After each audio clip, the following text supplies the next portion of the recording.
মুহাম্মদুর রাসূলুল্লাহ সাল্লাল্লাহু আলাইহি ওয়াসাল্লাম পুরো জীবনকে উৎসর্গ করেছেন যে ইসলামকে প্রতিষ্ঠিত করার জন্য। হযরত আবু বকর সিদ্দিক রাদিয়াল্লাহু তাআলা আনহু নিজের জীবনকে উৎসর্গ করলেন যে ইসলামকে প্রতিষ্ঠিত করার জন্য। হযরত ফারুক আযম হযরত ওমর রাদিয়াল্লাহু তাআলা আনহু নিজের জীবনকে উৎসর্গ করেছেন যে ইসলামকে আল্লাহর জমিনে প্রতিষ্ঠিত করার জন্য। হযরত উসমান রাদিয়াল্লাহু তাআলা নিজের জীবনকে উৎসর্গ করেছেন যে ইসলামকে আল্লাহর জমিনে প্রতিষ্ঠিত করার জন্য। হযরত আলী রাদিয়াল্লাহু তাআলা নিজের জীবনকে উৎসর্গ করেছেন যে ইসলামকে প্রতিষ্ঠিত করার জন্য। হযরত ইমাম হাসান রাদিয়াল্লাহু তাআলা নিজের জীবনকে উৎসর্গ করেছেন যে ইসলামকে প্রতিষ্ঠিত করার জন্য।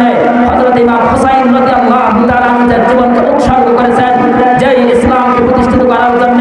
হযরত আবু হুরায়রা রাদিয়াল্লাহু তাআলা নিজের জীবনকে উৎসর্গ করেছেন। হযরত বিলাল বিন রাবাহ রাদিয়াল্লাহু তাআলা নিজের জীবনকে উৎসর্গ করেছেন।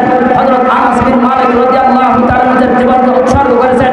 হযরত মালিক আনাস রাদিয়াল্লাহু তাআলা নিজের জীবনকে উৎসর্গ করেছেন। এইভাবে লক্ষাধিক সাহাবায়ে কেরাম নিজের জীবন দিয়ে এই ইসলামকে প্রতিষ্ঠিত করার জন্য নিজেদেরকে উৎসর্গ করেছেন। সাহাবায়ে কেরামের পর লক্ষ লক্ষ তাবিঈনরা নিজেদের জীবনকে উৎসর্গ করেছেন। হযরত আল-কামা রাহমাতুল্লাহ আলাইহির জীবনকে উৎসর্গ করেছেন। তেনার পর হযরত ইব্রাহিম নাখঈ রাহমাতুল্লাহ আলাইহি নিজের জীবনকে উৎসর্গ করেছেন। তেনার পর হাম্মাদ রাহমাতুল্লাহ আলাইহি নিজের জীবনকে উৎসর্গ করেছেন। তেনার পর ইমাম আযম আবু হানিফা আল-নু'মান বিন সাবিত আল-কুফি রাহিমাহুল্লাহ